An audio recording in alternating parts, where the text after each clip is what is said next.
Welcome to cEDH Budget Brews. I'm Tim, and tonight, continuing our series of beginner cEDH Meta Busters, we're going to cover Minsc Hamster Hulk. But before we get started, please check out our Discord and our Patreon. Links are in the description below.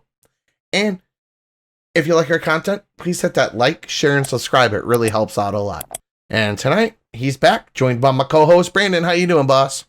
I'm doing wonderful. How are you? I am good. Ready to talk about some Richard Greer. I don't know what that means, but you know what? Sure. Google it later. You'll catch it. It involves a hamster. That's all you need to know. It's a boomer joke. So it's kind of one of those you got to be this tall to ride this ride. All right. Enough clowning around. Let's get down to business, right? Yeah, of course. Wow. We got the slide. All right. So Minsc, Beloved Ranger, is a 3/3 for 1 white, 1 red, and a green. Has a triggered ability of when Minsc Beloved enters the battlefield, create a Boo legendary 1/1 red hamster token with trample and haste. All right, we like tokens. Let's kill people with hamsters. Not really, but maybe. And then the second part, he has an activated ability of until end of turn, you pay X, and then until end of turn, target creature you control has base power XX, where X is the mana. You pay into it, and it becomes a giant in addition to its other types and activated as a sorcery. So the big trick with Minsc is you activate it for 0 and you kill things. Guess what we're going to kill in a Naya creature deck that's going to help us win the game? Well, there was a reason why it's a Hamster Hulk deck. Our ye old favorite buddy, our favorite old buddy old pal from the olden days, Protean Hulk. Protean Hulk is a 6/6 for green, and 5. And when it dies, you may search your library for any number of creatures with total converted mana cost of 6 or less. Then you put them into play and you shuffle your library. Well, okay, that seems kind of cool. But if you're checking out the list for everybody at home, it looks like a lot of the cards are like 5 CMC. So we don't have like a single Hulk trigger, we win the game pile. So what we have to do is we got to jump through some hoops. But it's okay. Here's what we're going to do. So one of the main piles is assembling Kiki and like Felidar Guardian and Karmic Guide. Another pile is Gerard with Safi's Eric's daughter. And we're going to talk about those in a little more in depth right now.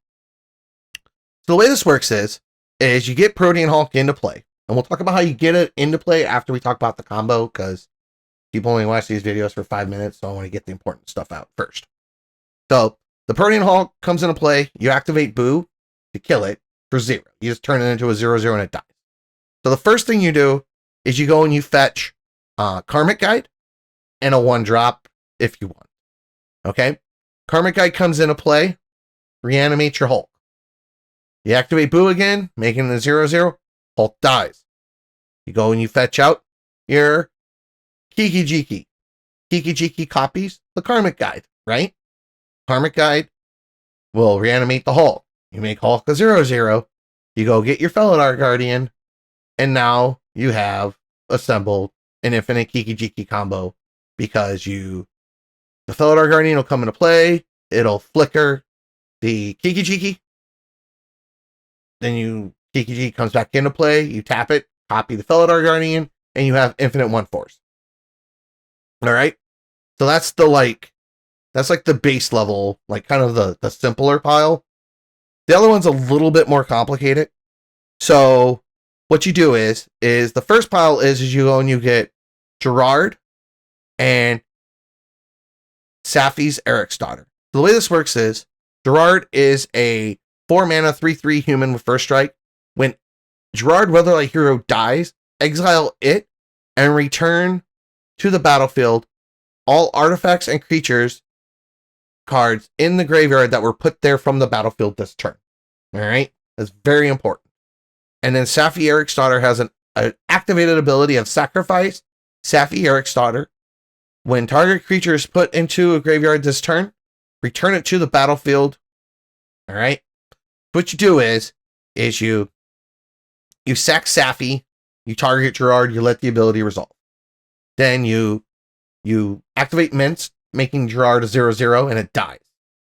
You stack the trigger for Gerard to return all creatures that went to the graveyard this turn, and the Safi trigger in an order that the Safi trigger resolves first, returning Gerard to play.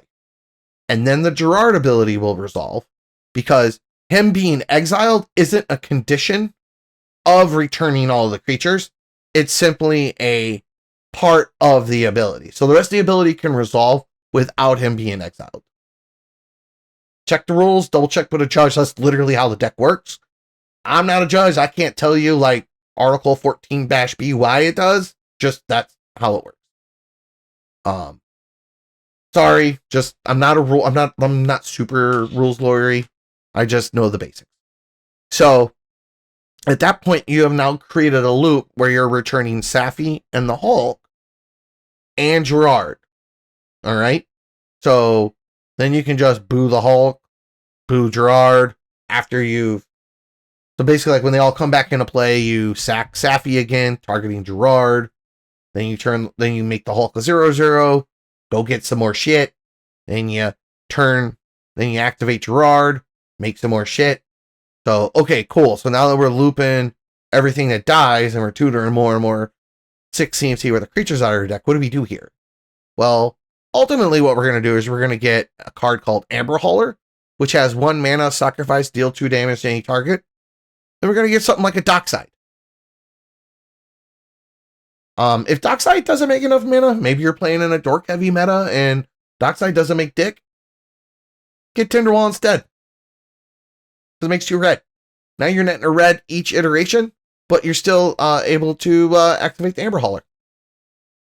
And then you just loop the Amber Hauler, the Tinderwall, the Safi, the Gerard, and if you want to, loop the Hulk too. And then you kill everybody that way.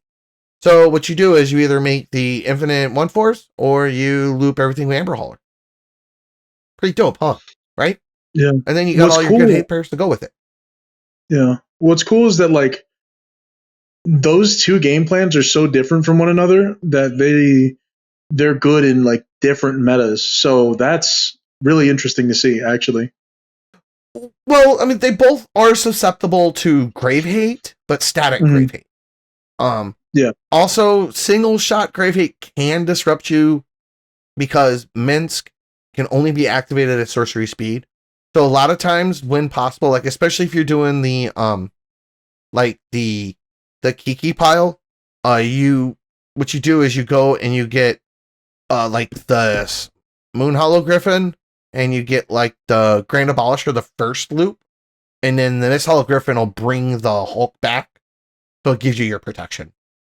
I mean, you don't always do that, but like that's like a good clean way, because as long as you've stacked everything so that way Hulk is the top creature card in your graveyard, you're fine.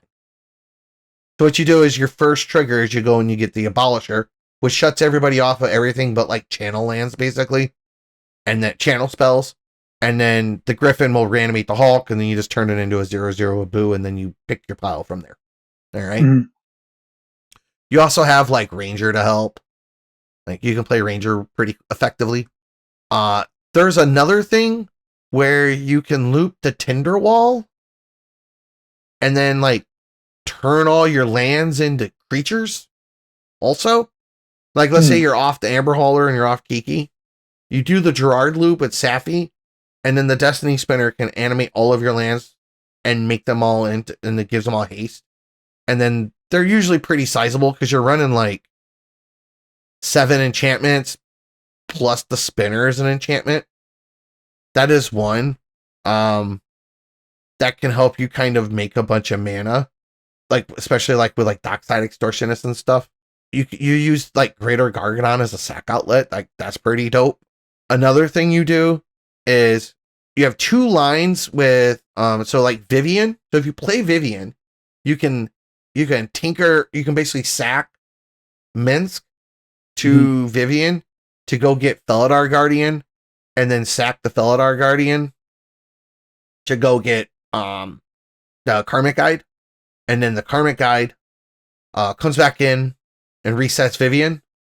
So every time so you sack Minsc to get Vivian, and then it comes in and it blinks Vivian. You sack the Felidar Guardian to Vivian to go get the Karmic Guide. The Karmic Guide will reanimate the Felidar Guardian, which will flicker Vivian. Then you sack the Felidar Guardian again to go get Kiki-Jiki, and then you assemble Kiki-Jiki that way. You can also do the same thing with Birthing Pod, where you sack Minsc to the Birthing Pod, and then you go get the Felidar Guardian into the Karmic Guide, and you keep looping the Felidar Guardian over and over. There's a couple other layered combos in here. They're all listed in Helenium's primer. He did a great fucking job on this deck. In fact, he submitted 3 different versions for the website, and I just put them all on because I was just like, these are awesome. You can use so some of the ways to get Hulk into play is kind of where the deck, the piloting skill happens. Obviously the picking the piles and the protection and stuff is pretty important, but so you go get Cadme Erector, and then you need a way to kill the Cadme Erector with Minsc, but then you have to and then you go get Pattern of Rebirth. And then you use Pattern of Rebirth to go get your Hulk, and then you kill your Hulk and blah, blah, blah, blah. You can use Goblin Bombardment to kind of as a sack outlet. So there's a bunch of layered ways to get the Hulk and play it. Plus this deck is pretty fast, real fast. But it's the skill cap for it isn't too high. Much kind of when we were talking about, I've talked about this with a couple other decks in the past, is that the curve to getting better at the deck and the deck performing better is pretty pretty even. There's no super once you get to the basics, the getting optimal with it is pretty linear, pretty not linear, but kind of an even gradient, basically. It's pretty steady. Mm-hmm. So, trying to think of any super special things that I have overlooked. I'm sure I have, and I'm sure I will get reminded. Unfortunately, the layers are so deep that really covering them in a little 15-minute video won't do it justice. But I am super hyped on the deck, and I think that it's a good space for Naya. It's one of the better Naya decks. So, any questions? No, I think you went over everything well. I do also think that this deck can budget pretty good. Hulk's only $7. Kiki, there are cheaper versions of Kiki, I think, than 14. There are definitely cheaper versions of Karmic Guide. There are cheaper versions of Felidar Guardian. Gerard's dirt cheap. The core combo pieces are not super expensive. So you can assemble the Kiki pile and the Safi pile, the Amber Hauler and Tinderwall, and maybe not $100 deck, but definitely a $200 or $300 version, and it would be very effective and punch pretty good. I haven't I know we got some $500 versions up on the site. You do miss out on some of the bells and whistles, but it's not out of reach, I guess. Sure, Pattern's not that expensive. It's only $7. Goblin Bombardment's cheap. The thing is that they're even with the main combo pieces, it's so layered and not complicated, but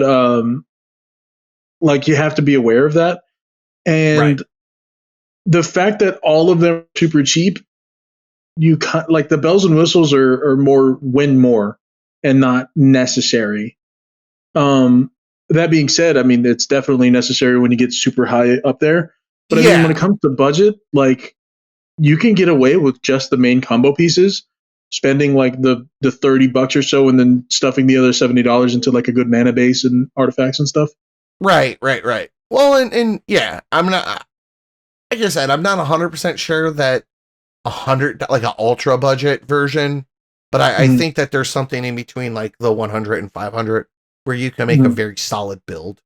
I mean, like the 1K version of this deck, and I know 1K is not cheap, but like, I mean, let's be real, man. Like, if you fill a commander deck with $20 cards, like, how much is that? Let me do some quick math real quick. Here, just for my sanity. Like, it's like $2,000. Yeah, like if you fill it with a bunch of $10 cards, that's $1,000 deck. And I know Magic players, though, even though we gripe about card prices, we ain't exactly not buying Magic cards. Yep. Like, as much as we groan. The crazy thing is, though, is that this is probably for another video, but I'm just gonna real quick. Like, there have been so many good reprints lately that even like the better stuff that used to be super expensive isn't nearly as expensive as it used to be.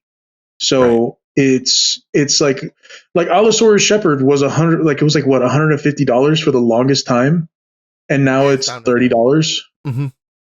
I'm not saying $30 isn't expensive, because to me that is, but it is. It's not 150, you know. Well, and just like a lot of these decks, like with a lot of things, like if you just kind of start picking them up piecemeal, that's why it's very important to kind of, while we're kind of on this topic, it's very important to plan your upgrade paths for decks. Like from the beginning. Like, I'm not saying, I'm going to pick this up and then this and then this, but kind of have like, here's my starting list, and then these are like the first round of upgrades I'm going to start looking for, and then these are the second round. And then, I mean, at some point you're going to hit a spot where you can't purchase more. Until you hit that point, just kind of plan, especially like when it starts getting to the bigger ticket items, like where you start like, okay, I can like maybe buy this once every couple of months, or, when I do well, 1 week in a tournament or something, like, like FNM, or I cash in a bunch of cards for store credit. Just kind of have that stuff plotted out, so that way you don't just misspend that money, and then you regret it later. So unfortunately, the word budget on this website infers like how you make a monthly budget. Mm-hmm. Like it's not about playing $15 decks. It's about how to like manage your money and spend well. Yeah. Kind of. Another thing is also one thing I super what's it called? Advocate for is look at upcoming reprints. Because a lot of the times they'll tell you like, hey, we're going to reprint this card well in advance. So if it's something that is about to get reprinted, hold off until then. Like, for instance, I knew that it's not Ancestral Visions. I can't remember the name of the card, but it's the 0-drop instant cast counter where like you cast it and then you have to pay 5 when your next upkeep. Yeah. I knew that was going to get reprinted in like 2 months in advance, because they were like, hey, this, to promote it. And so I was like, I'm not going to buy it until it gets reprinted. And sure enough, as soon as it got reprinted, it dropped from like $30 to like $10. And that's when I picked it up. Right. So, okay. Any questions, dude? No, I think you went over everything well. I highly suggest that anybody who wants to get in this deck also looks at the primer, because there's a lot of things that we didn't go over. There's a lot of stuff we didn't cover, and there's a lot of steps in the core combos and the tertiary lines, like for all your pivots, that aren't blatantly obvious. So we will link the deck in the description below. And everybody, have a good night. Bye. Bye.